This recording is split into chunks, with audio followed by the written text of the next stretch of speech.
Hi friends, have a look at my screen and you will see that I have arranged top 100 large cap stocks in the order of their returns in the last 1 year. And if I just discard Adani stocks that have gone down to roughly 80%, close to 80%, but if I look at the next stock that has fallen the most, that is Avenue Supermarts Ltd, and you can see that this stock has fallen almost by 16% in last 1 year. Dmart is the brand name that you and me know about Avenue Supermarts Ltd. Also, if you look at this stock's movement in the last 1 year, we will see that it has gone up to highs of 4600 rupees and lows of 3200 rupees, right now trading at 3500 rupees level. But more interestingly, if I show you the financial numbers of this company, you will see that in the last 5 years, the revenue growth has been very good. In fact, it has grown at a level of 23% yearly rate versus industry average of close to 20%. If you look at the profitability of the company, that has grown at around 24% in the last 5 years versus industry average of 15%. If we consider market share, we are going to see that in the last 5 years, the market share has gone up from 36% to 81%. So from a revenue growth perspective, from a profitability perspective, from a market share perspective, company has done extremely well in the last 5 years. But the billion-dollar question is, why the stock price has fallen like this in last 1 year? There is an argument here, and you might say that in the last 1 year, the company might not be performing. Let us go ahead and have a look at that number as well. So if you look at the last 1 year, in fact, let me quickly go to the growth view. Let us go and have a look at it. In the last 1 year itself, if you see all the numbers, they are in high 40s in terms of the percentage growth in the revenues, in terms of the EBITDA margin, in terms of the net income. Everything from numbers perspective look perfect. The billion-dollar question remains, why this company's stock has fallen down by 16%, and does it mean that it has naturally corrected, so therefore there is an opportunity for us to buy the stock because it is corrected by 16% so we can earn more profits? Or is it the time that the company is falling now badly, so it is time to sell off just in case you happen to hold the companies?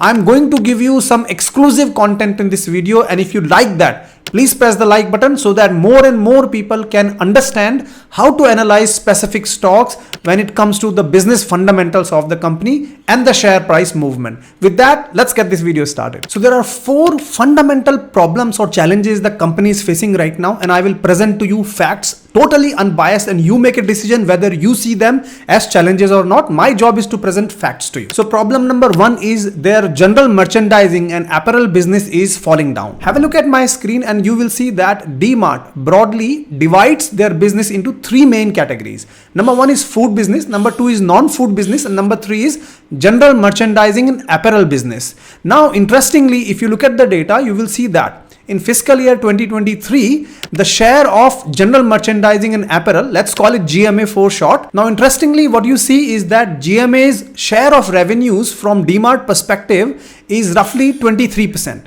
But if I take you back to year 20, you will notice that at that time, 3 years ago, GMA's revenue share overall used to be at around 29%. So it has fallen down from 29% to close to 23%. So they have lost 6% of their revenue, meaning that GMA's share in their overall growth of the business is falling down, meaning that is a challenging area. Now within GMA segment also, their biggest challenge right now is apparel business, right? The clothing business. Let me now run you through some of the commentary that happened in their latest investor call, where investors were grueling their MD and CEO, Mr. Neville, and the questions were asked to him. And let me just walk you through facts that their CEO and MD has presented so that as investors, we understand the business pulse, right? So the very first question that was asked to Neville was that, hey Neville, tell us that are you losing your business to players like Myntra, which is the offline clothing store, and also the offline players like Zudio when it comes to apparel? And of course, his response was not a clear yes, but if you read this, what it simply says is that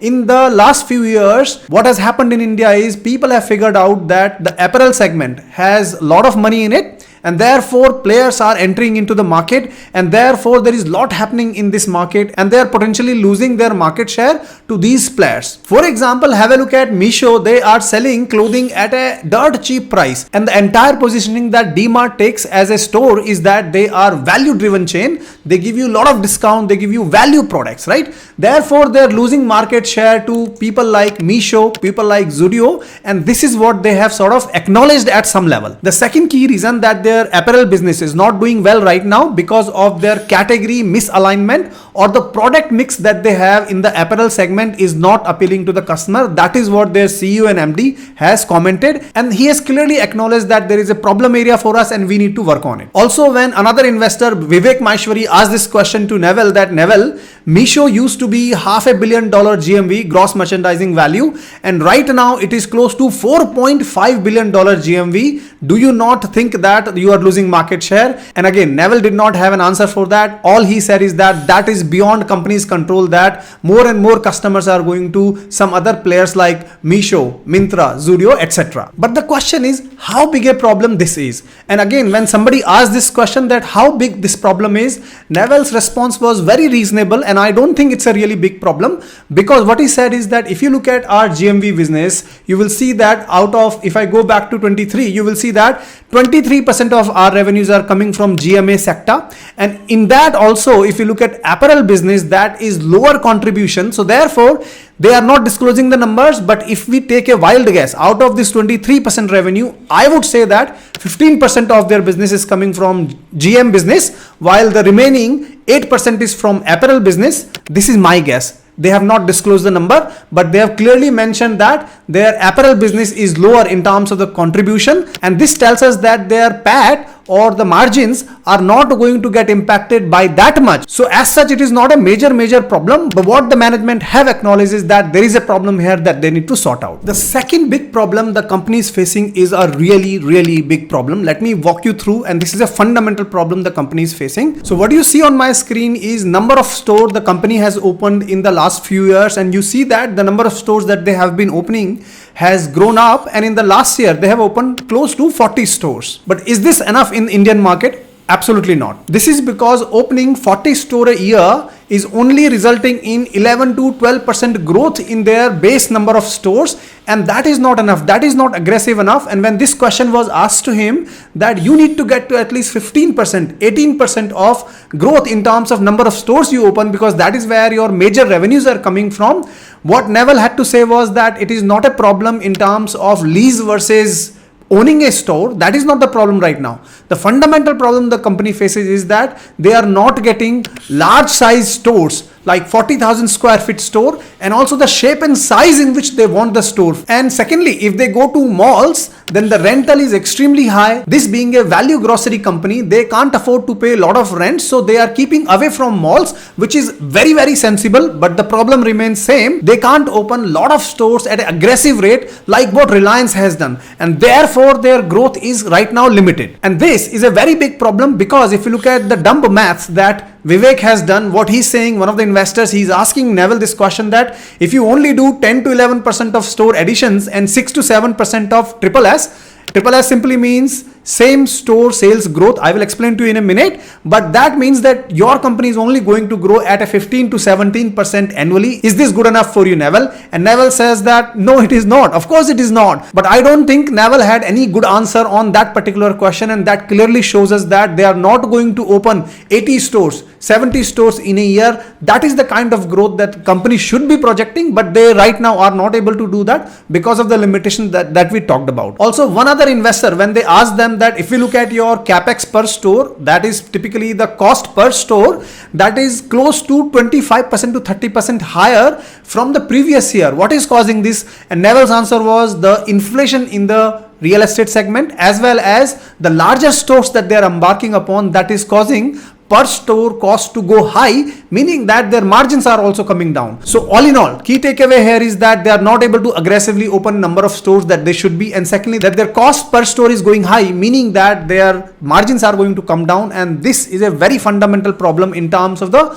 growth opportunities for the company. So far, if you're liking my analysis, please hit the like button. You can also consider joining my member community. This is where I post exclusive in-depth analysis on stocks, and also share my personal investments that will benefit you a lot. Let us come to reason number 3, which is inflation and same store sales growth, SSSG, a very powerful concept in retail business. So when somebody asks this question to Neville, once again, that last year or last couple of years in India, inflation has been extremely high. It was 6%, 7%. And what that inflation has done is that it has benefited people like you, retailers. Now this year, when the inflation comes down, it means your SSSG, which is the same store sales growth, is going to come down. And that means your profit margins will come down. So very quickly, what is triple SG? Triple SG simply means same store sales growth. When a store is, let us say, 2 years old, is it growing at 8% rate from a revenue perspective, or is it growing at 50% rate is what really matters in the retail business? Because what happens is typically the stores get saturated because older they get, they are not growing at a rate when they fresh open. But the key question here is that since the inflation was very high in the last 2 years,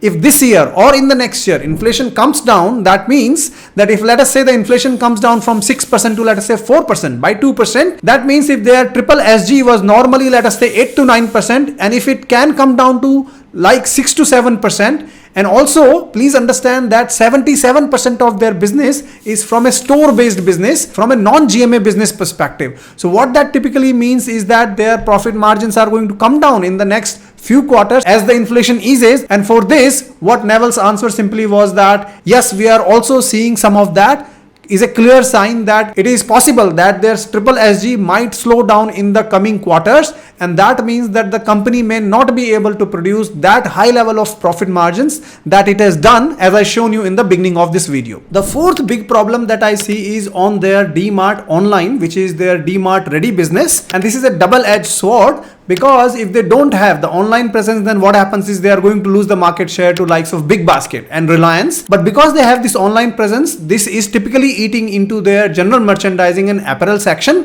For that, let me quickly show you what the investors had to say. Investors asked this question that just because you have the online presence now in terms of food and non-food category and the GMA as well, what is likely to happen is that customers are going to shop online for food and non-food items, but may not be for the GMA segment. Is that true? And to this, Neville clearly said that yes, it is possible that the average basket size online is getting reduced and getting smaller because online people are not buying GMA segment, they are only buying food and non-food items. That is point number 1. Point number 2 is that I don't think their management really believes in the online business, because if you read this, you will see that their main intent is to get as many customers into stores as possible, because that is what works in the food sector or non-food sector. It doesn't work for the gross merchandising and apparel business, because what happens is in the stores, what you can do is you can offer a lot of horizontal product assortment to the customers, but when it comes to the vertical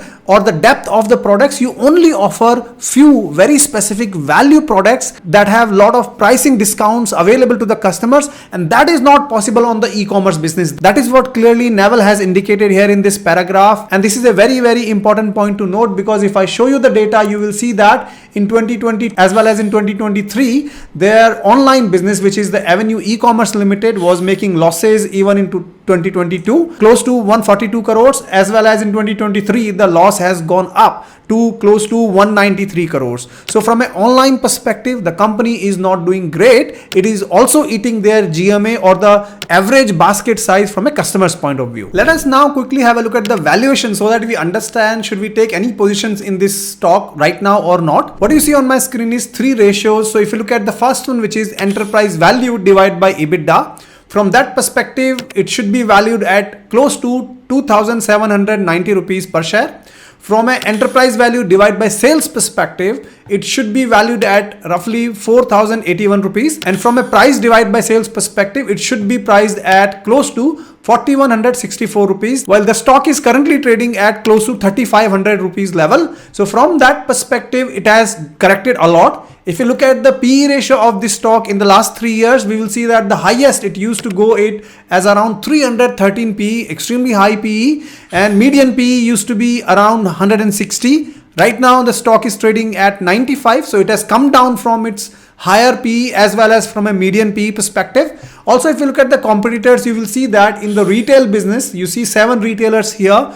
The PE ratio is generally very high, and here Avenue Supermarket is right now at 96 versus few other P's that you can see here. All this is fine, Rahul. You tell us what we should do. Should we buy now or should we sell now? I can't give you stock recommendation, but here is what I am doing right now, and please do not take this as a stock recommendation. It is my personal opinion that I am sharing here, that I am not taking any fresh entry into this stock right now because of the key problems that I have described right now. Because in the next few quarters, until the management really fixes the growth problem in terms of their number of stores opening as well as their GMA business, until they sort it out, I think the company is not going to give you a lot of growth. It might give you muted growth. This is why I am not really interested in buying the stock right now, even though the stock has corrected a lot. Even if it goes to 3000 level, I'm not really willing to buy the stock right now, because I know there are a lot of other stocks that are more promising than this stock from a fresh entry perspective. I announce all my personal investment on my member community. You can consider joining it. That is where I precisely announce when I am buying a stock, when I am selling a stock. Now, people who are already holding this stock, and if you're sitting on profit, maybe it is a good time for you to book your profit.